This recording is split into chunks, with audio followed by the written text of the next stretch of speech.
OVNIs asedian, acosan, agreden, aterrorizan y ahuyentan a los pobladores de un pequeño pueblo de pescadores en Brasil. El ejército investiga por meses sin llegar a una explicación para luego retirarse y dejar a los militares norteamericanos por 5 años en la zona. Hola, soy Basilio Cot otra vez y hoy voy a compartirles una gran historia. Acompáñame a analizar los detalles de una de las historias más contundentes y sólidas en las que ovnis provocan pánico y daño físico a decenas de pobladores y el ejército de Brasil es incapaz de explicar, mucho menos defender a sus connacionales. La historia que les voy a compartir se desarrolla desde fines de septiembre de 1977 hasta los primeros días de enero de 1978. Una población llamada Colares del estado de Pará, en la costa este de Brasil, precisamente en la parte sur del delta del río Amazonas.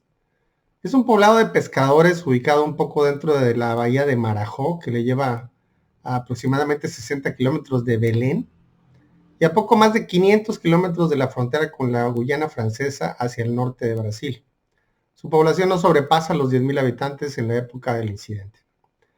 La información detallada sobre todo lo sucedido quedó registrada en el reporte final del capitán del ejército de Brasil, Holanda Uirangé, quien al mando de un pelotón en el marco de un operativo que se denominó Operación Plato, u Operación Prato en portugués, fue enviado a investigar lo que estaba sucediendo en el lugar y que estuvo por alrededor de 4 meses y que al final fue retirado sin haber podido dar una explicación sobre lo acontecido a los pobladores, dejando el lugar listo para la llegada de tropas norteamericanas, quienes se mantuvieron en el lugar por espacio de 5 años. Este reporte, con decenas de documentos y que fue desclasificado por el ejército de Brasil el 20 de mayo de 2005, lo pueden ustedes ver escaneado en internet y tiene el registro de cada incidente por fecha y hora, con nombre de cada testigo, así como las descripciones de lo que cada testigo vio y experimentó físicamente. El reporte del capitán Holanda incluye una serie de fotografías y dibujos de los 4 diferentes tipos de ovnis observados durante todo el tiempo que duró el incidente, así como los reportes y análisis médicos realizados por profesionales en Colares y también de los médicos llevados desde Belén. No está de más mencionar que el pelotón al mando del capitán Holanda no fue enviado a Colares hasta que ya lo que sucedía ahí era un verdadero y grave problema para la población, lo cual estaba provocando que casi la mitad de los pobladores prefirieran emigrar de ahí a otros poblados, y fue solicitado oficialmente por el alcalde de la zona al gobierno de Brasil. Por la riqueza de detalles y testimonios, verdaderamente son muy abundantes. Les iré haciendo un recuento por punto conforme los fui obteniendo de las diferentes fuentes, que además de los reportes del capitán Holanda, quien después sería ascendido a coronel y se retiraría del servicio activo en 1992, figuran los investigadores Ademar Gebaer, director de MUFON Brasil, Daniel Reviso, el norteamericano Bob Pratt, e inclusive en 1988, el mismísimo e icónico investigador francés Jacques Vallée viajó personalmente a Brasil a investigar este y otros sucesos e incidentes con ovnis y seres no humanos. Luego les haré otro video con uno de los más representativos de aquel país que involucró a seres no humanos. Los hechos se describen y detallan de la siguiente manera. Misteriosas luces de diferentes formas empiezan a sobrevolar la zona y se concentran en el poblado de Colares. Acosan y siguen a los pobladores tanto caminando en tierra como en sus embarcaciones hasta donde los seguían y luego se sumergían en las aguas cerca de ellas, tanto de día como principalmente de noche. No los dejaban en ningún momento, inclusive cuando estaban dentro de sus casas o hasta la iglesia del lugar a donde frecuentemente recurrían para protegerse, pues hasta ahí les iban a acosar. Los ovnis, además de acosar a los pobladores, los atacaban con rayos de luz azulada, con otras 2 tonalidades diferentes. Los incidentes se cuentan en los registros y reportes como varios por día durante meses. Los ataques con los rayos de luz provocaron en casi todos los casos documentados los siguientes síntomas: dolor de cabeza, agotamiento hasta la imposibilidad de caminar, afectaciones en la vista por luz cegadora, orificios con quemaduras en la piel del pecho, arriba del seno izquierdo en las mujeres y en la pierna y brazo izquierdo de los hombres, que en ocasiones dejaban salpicaduras de sangre en su ropa y en su cama, y también por anemia, la cual fue determinada en los análisis de sangre de las víctimas después de los ataques. Los pobladores les llamaban coloquialmente los chupa chupa, ya que además de la sangre les absorbían su energía. Al decir que los pobladores no estaban seguros ni en sus propias casas, se refería que inclusive dentro de ellas eran atacados. Y los testimonios más frecuentes dan cuenta de cómo los techos o paredes se tornaban lentamente a un color como de carbón encendido, similar al tono de la parte superior de los ovnis como color vermellón. Luego empezaban a volverse transparentes, a grado tal que podían ver el cielo y las estrellas a través de él, para luego ver a través del techo o de la pared cómo aparecía el ovni que les disparaba el rayo de luz que les provocaba las heridas. Casi todos ellos manifestaban que los malestares se presentaban casi de inmediato y que no podían moverse hasta terminado el incidente. Terrorífico, sin duda. Los testimonios seguramente superan la centena. En investigaciones posteriores se entrevistaron entre 300 y 400 testigos, de los cuales se tiene registro de 80 con heridas, 40 de ellos más graves atendidos por la doctora del lugar. De estos aproximadamente el 80% eran mujeres. 2 fallecidos con las mismas heridas y con un dictamen forense que decía que era por causa desconocida. No se tiene registro de aquellos que, siendo de casi la mitad de la población que tuvo que emigrar a otros poblados por miedo, tenían las mismas heridas y habían sido atacados por los ovnis. Recordemos que cuando el operativo militar llegó a Colares fue porque la situación ya era insostenible y grave, y los incidentes tenían casi 90 días de haber estado sucediendo. La doctora del lugar, médico de profesión, llamada Welaide Cecim Carvalho, describía las heridas en mujeres y hombres de la siguiente manera. Eran incisiones como orificios producidos por agujas gruesas con cierto patrón lineal, similar en todos los casos, que presentaba quemadura en la piel que rodeaba los orificios y que presentaba también necrosis a los pocos minutos. Este fenómeno es interesante analizarlo porque la necrosis por quemadura se produce hasta 96 horas después de provocada esta. Es decir, que se presentara a los pocos minutos de haber sido realizada, pues era en sí ya una anomalía. La anemia se reflejaba en los análisis como una disminución significativa de eritrocitos y hemoglobina en la sangre.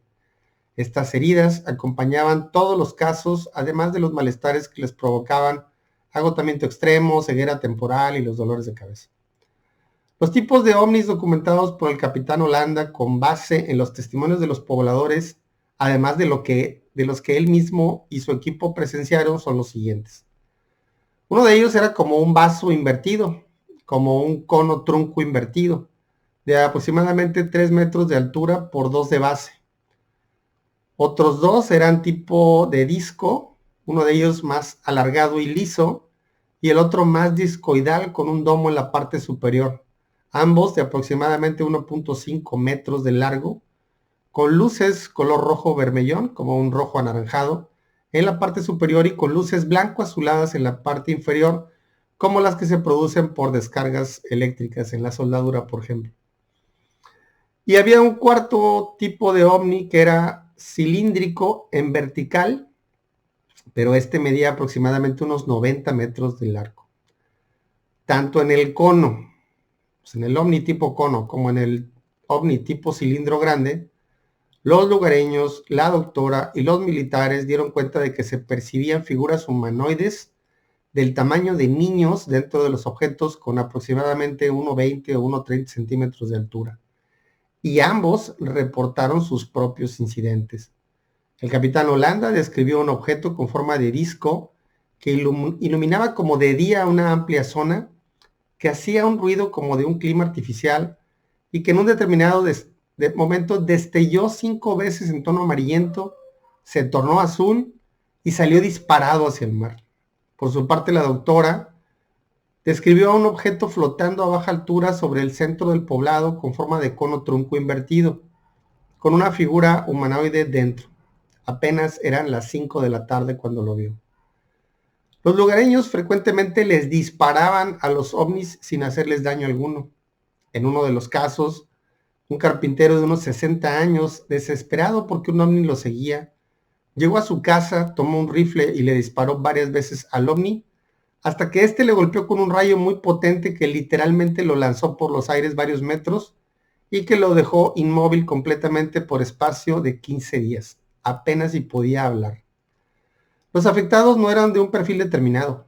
Los había pescadores, agricultores, médicos, jóvenes o viejos, de diferentes oficios y profesiones, sin distinción. El capitán Holanda, quien llegó a Colares con la firme intención de aclarar las causas de la paranoia que tenían los lugareños y que era escéptico respecto al fenómeno de los ovnis, dio testimonio de que en uno de los días en que hacían sus rondas y guardias, él, junto con uno de sus compañeros, observaron cómo un ovni descendió frente a ellos. Uno de los seres que lo tripulaba descendió del objeto y se plantó de pie frente a los dos militares mirándolos a los ojos. Estos no atinaron a decir palabra alguna o realizar alguna acción. Solo se quedaron inmóviles viéndolo. El ser estuvo frente a ellos por espacio de algunos minutos, sin decir o hacer nada, hasta que dio media vuelta, regresó al objeto y este despegó y se alejó del lugar. Evidentemente, esta experiencia del capitán Holanda significó un momento decisivo en sus creencias sobre lo que estaba presenciando. Aún así, prefirió siempre mantenerse objetivo y no asegurar o relacionar lo que vio tanto con los ovnis como con los seres, que estos fueran extraterrestres. Este reporte, ya en la parte final de la operación Plato o Prato del ejército brasileño, significó que los mandos del gobierno y ejército de Brasil tomaran la decisión de finalizar la operación, regresar a los militares y retirarles todos los reportes. Después de esto, ¿sí?, en que se reporta a un ser no humano, los militares minimizaron el evento y se describía a los pobladores como personas desobligadas que fumaban y tomaban frecuentemente, censurando los demás detalles hasta la época de su desclasificación varias décadas después. Vale mencionar que en la desclasificación de estos documentos no aparece el reporte del capitán Holanda sobre su incidente con uno de los seres que tripulaba estos objetos, lo cual él personalmente afirmaba. La doctora Bolaide también fue presionada por el ejército de Brasil para guardar silencio sobre lo sucedido. Los militares, le ordenaban que les dijera a los pobladores que lo que ellos habían visto eran alucinaciones colectivas y que realmente ahí no había sucedido nada extraordinario. De acuerdo a las investigaciones que evaluaron el perfil psicoemocional de los lugareños, es en este caso en donde claramente se rompe el paradigma de atribuir lo relatado por los testigos como algo salido de su mente en forma de alucinaciones, ya que el poblado y toda la gente en general de esa zona estaba aislada de los medios de comunicación y no tenía ninguna referencia o antecedentes que les llevara a imaginar lo que estaban viviendo y viendo. Esto, más las heridas y efectos fisiológicos, hacían imposible que se pudiera atribuir el incidente a una alucinación colectiva creada por la psique de los pobladores. De acuerdo a los profesionales que estudiaron el caso, era imposible. En 1997, 20 años después de su experiencia, el ya entonces coronel Holanda fue entrevistado por UFO Magazine. Y aquí les comparto algunas de sus declaraciones más relevantes. Todas ellas son citas. Entonces, abro las citas y ahorita al final les digo cuándo las voy a cerrar. Primera cita. El coronel Holanda dijo: llegué como abogado del diablo. Los pobladores no querían salir a pescar porque las luces los seguían por el aire, se sumergían en las aguas y paseaban por debajo de sus embarcaciones. Yo traía un pelotón con 5 sargentos y tropa que distribuían hasta 3 zonas diferentes y nos comunicábamos por radio día y noche. Continúo con las citas. Había testimonios irreales que no podían ser ciertos, como que los techos y las paredes se transparentaban, pero eran tan comunes y eso me daba mucho miedo porque nunca había oído hablar de algo así y todas esas personas parecían sinceras. Cuando entrevistaba a una de las víctimas, una mujer me señaló el cielo y vi una luz fija como un satélite volando en el cielo. Obviamente no era un satélite, porque la luz regresó por la misma ruta por la que iba. Continuó las citas. Los médicos hicieron diferentes análisis de las heridas de las víctimas, tomaron muestras de tejidos y sangre e hicieron evaluaciones sobre el estado general de cada persona y sus afectaciones fisiológicas y motoras. La luz que golpeó al carpintero y lo dejó inmóvil por 15 días no le dejó orificios o quemaduras como los rayos de la luz de las demás víctimas. Era como si la naturaleza de ese rayo de luz fuera diferente a los otros que generaban los orificios. Este había sido como un golpe de energía. Supimos de más incidentes con las luces en otros poblados aledaños a Colares, pero no teníamos elementos para cubrir todos esos lugares. Cuando llegábamos, nos daban similares testimonios y solo algunas veces vimos esas luces similares. El personal de mi tropa, que venía viendo la mayoría de los fenómenos, me cuestionaba sobre por qué yo no creía que eran platillos voladores. A esos momentos, yo no tenía evidencia contundente que me permitiera afirmar que algo extraterrestre, entre todas las luces y objetos que habíamos visto, sería hasta después de 2 meses cuando ya pude verlo con más claridad. Hasta aquí las declaraciones del coronel Holanda en su entrevista a UFO Magazine en 1997, 20 años después de la experiencia vivida en Colares. Durante su entrevista y sus respuestas, se podía observar a una persona centrada y madura. A menos de 2 meses después de esta entrevista, el coronel Holanda fue encontrado ahorcado, muerto dentro de su casa. Difícil creer en una depresión. La sospecha de una consecuencia de hablar del tema parece más congruente. Como podrán observar, este evento en Colares tiene todos los elementos necesarios para considerarlo un caso real y verificado, con registros y evidencia médica, abundantes testimonios de primera mano e inclusive con registros del propio ejército de Brasil, en donde los mismos militares y la doctora del lugar también describieron sus propias experiencias. ¿Qué hacían los ovnis en Colares? ¿Quiénes venían dentro de esos objetos? ¿Por qué había hasta 4 tipos de objetos diferentes evolucionando en los cielos de Colares? ¿Qué hacían con las muestras de tejido y sangre humana de tantas personas? ¿Y por qué de ese lugar? ¿Qué clase de capacidades tienen que lanzan rayos de luz con diferentes propósitos y pueden transparentar y traspasar objetos sólidos? En fin, todas estas preguntas y muchas más quedan sin respuesta.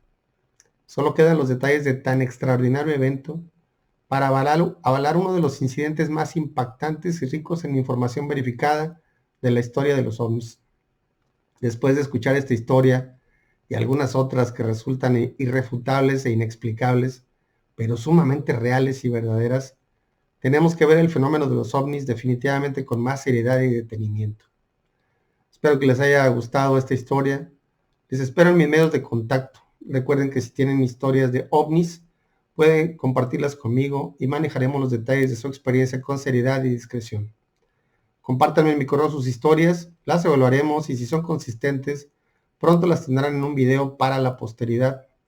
Recuerden que en mis canales quiero enfocarme especialmente en los incidentes e historias de Tampico y las Huastecas, pero todas son bienvenidas, no importa en qué parte del planeta hayan sido vividas. Soy Basilio Cot y conmigo tiene una voz confiable y estudiada para sus historias.